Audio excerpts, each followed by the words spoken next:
जी, अस्सलाम वालेकुम। बहुत सारे पेशेंट्स क्वेश्चन करते हैं जो किडनी फेलियर में होते हैं, जो इनके डायलिसिस हो रहे होते हैं। डायलिसिस के पेशेंट ये बार-बार क्वेश्चन करते हैं कि एक डायलिसिस से कितना क्रिएटिनिन को कम किया जा सकता है या कितना क्रिएटिनिन कम होता है। तो अगर इतना क्रिएटिनिन कम हो जाता है नीचे को, फिर अगली बार इतना जल्दी डायलिसिस क्यों किया जाता है? देखें, उन पेशेंट्स का रिप्लाई ये है कि जो आपके किडनीज़ हैं, जो नॉर्मल सेहतमंद लोग हैं, उनके किडनीज़ 24 घंटे काम कर रहे हैं। तो आप सोए भी हुए हैं, तो आपके किडनीज़ काम कर रहे हैं। लेकिन जब आप रेस्ट में होते हैं, आपके किडनीज़ काम स्लो कर देते हैं। लेकिन जब आप वर्किंग में होते हैं, तो आपके किडनीज़ भी ज़्यादा वर्क करते हैं। लेकिन 24 घंटे आपकी किडनीज़ वर्क कर रहे हैं, काम कर रहे हैं।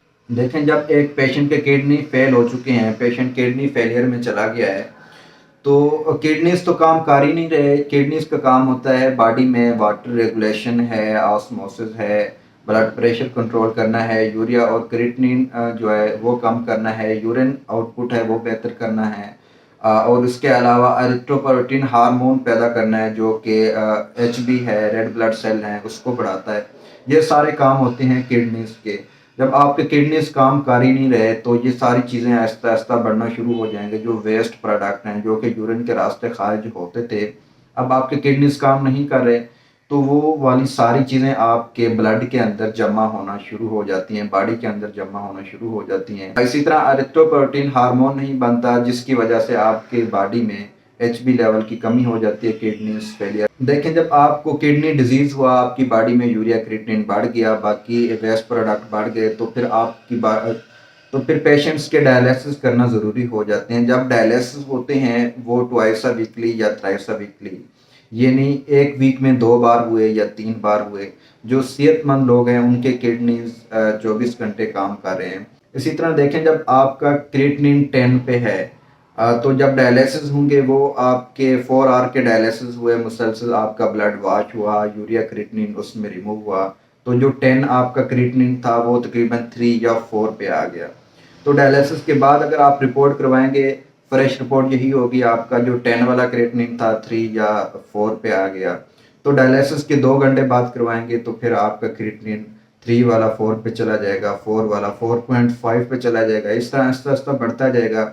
आप नेक्स्ट डे यूरिया क्रिएटिनिन की रिपोर्ट करवाते हैं, फिर और बढ़ जाएगा, क्योंकि आपके उस टाइम फ्रेश डायलिसिस हुए थे। उसके बाद जो डायलिसिस होने हैं, उसका यूरिया क्रिएटिनिन आहिस्ता-आहिस्ता बढ़ना शुरू हो जाता है।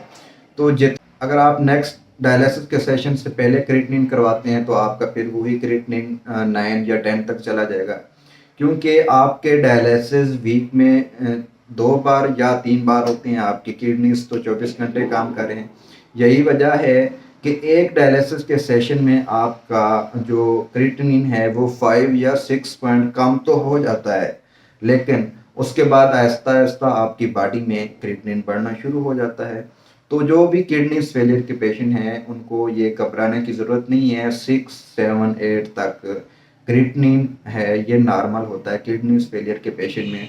आप डायलिसिस करवाएँगे, आपका क्रिएटिनिन 8 है, वो 4 पे, 3 पे आ जाएगा। उसके बाद फिर आहिस्ता-आहिस्ता बढ़ता जाएगा। यही रूटीन होती है किडनी फेलियर के पेशेंट के, कि आप डायलिसिस करवाएँ, आपके 2 या 3 दिन आगे गुज़र जाएँगे, फिर आप डायलिसिस करवाएँ। यही लाइफ होती है, यानी कह लें कि टाइम पास होता है। अगर आपका डायलिसिस अच्छी क्वालिटी का है, अच्छी क्वालिटी का डायलिसिस करवाते हैं, आइडियल डायलिसिस है, थ्राइस अ वीकली करवाते हैं, तो आप अपनी मज़ीद क्वालिटी ऑफ लाइफ में बेहतरी ला सकते हैं। आप कुछ पेशेंट्स होते हैं, वो खुद को पेशेंट ही फ़ील करवाते हैं कि है हमारे किडनीज़ फेल हो गया, अब क्या होगा, ये है रोना-धोना। नहीं, आपको किडनी डिजीज़ हुआ है, उसका हल भी है, डायलिसिस है, रीनल रिप्लेसमेंट थेरेपी में डायलिसिस है, किडनी ट्रांसप्लांट है। अगर आप किडनी ट्रांसप्लांट के खर्चे को अफोर्ड नहीं कर सकते, तो आप मेंटेनेंस डायलिसिस करवा सकते हैं। आपका डायलिसिस का जो क्वालिटी है, वो अच्छा होगा, तो आपकी क्वालिटी ऑफ लाइफ बेहतर होगी। आप रोज़मर्रा के ज़िंदगी में काम कर सकते हैं, सारी चीज़ें, परेशान होने की ज़रूरत नहीं है। लेकिन आपने नेक्स्ट वाले जो डायलिसिस हैं, नेक्स्ट की जो आपकी लाइफ है, उसमें इम्प्रूवमेंट लानी है, उसमें एहतियात करनी है, कौन-सी फूड खानी है, कौन-सी नहीं खानी। तो इन सारी चीज़ों को बेहतर करने से आप अपनी बाकी की लाइफ अच्छी गुज़ार सकते हैं, उसमें इम्प्रूवमेंट ला सकते हैं।